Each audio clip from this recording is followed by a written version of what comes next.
Price Lord. கர்த்தருடைய நாமம் மகிமைப்படுவதாக. அன்பு பிரியமான ஜனங்களே, இன்றைய தினத்துல கூட எலியாவின் தேவனாகிய கர்த்தருடைய நாமத்தை நம் பாட்டினால் மகிமைப்படுத்த போறோம். பாருங்க, எவ்வளவு நன்மைகளை நம்ம வாழ்க்கையில அவர் செஞ்சிருக்கிறார். அவர் செய்த நன்மைகள் எல்லாம் ஏராளம்.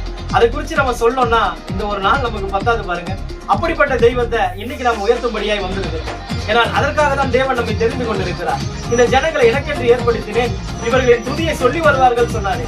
அவருடைய துதிகளை நாம் மகிமைப்படுத்துவோமா? அவருடைய நாமத்தை நாம் உயர்த்துவோமா? எல்லாரும்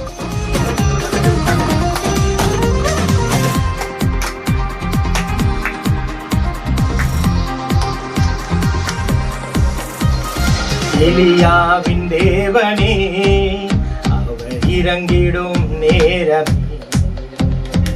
எலியாவின் தேவனே, அவர் இறங்கிடும் நேரமே. அசைவாடும் அனலாகும் எங்கள் அக்கினி ஜுவாலையே.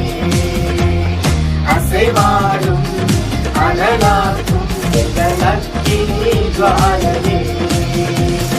எலியாவின் தேவனே, அவர் இறங்கிடும் நேரமே. எலியாவின் தேவனே, அவர் இறங்கிடும் நேரமே. எலியா என்கின்ற ஒரு தனி மனுஷன் 850 தீர்க்கதரிசிகள் முன்பதாக தனி மனிதனாக நிற்கிறான். ஏன் தெரியுமா? கர்த்தர் அவனுடைய வார்த்தையை கேட்பார், கர்த்தர் அவனுடைய ஜெபத்தை கேட்பார். முன்னாடி எத்தனை பேர் இருந்தாலும் சரி, கர்த்தர் என் கூட இருக்கிறார் என்ற அந்த வைராக்கியம் பாருங்க.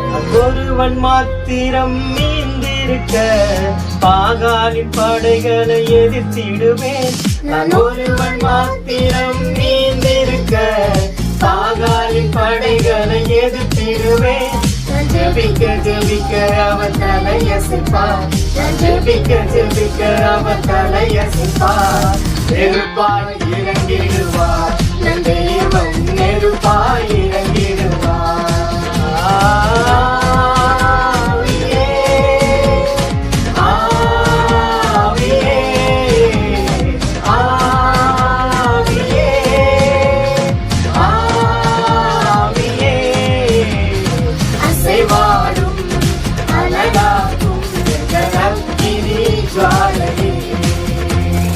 அசைவாடும் அனலாகும் எங்கள் அக்கினி ஜுவாலையே.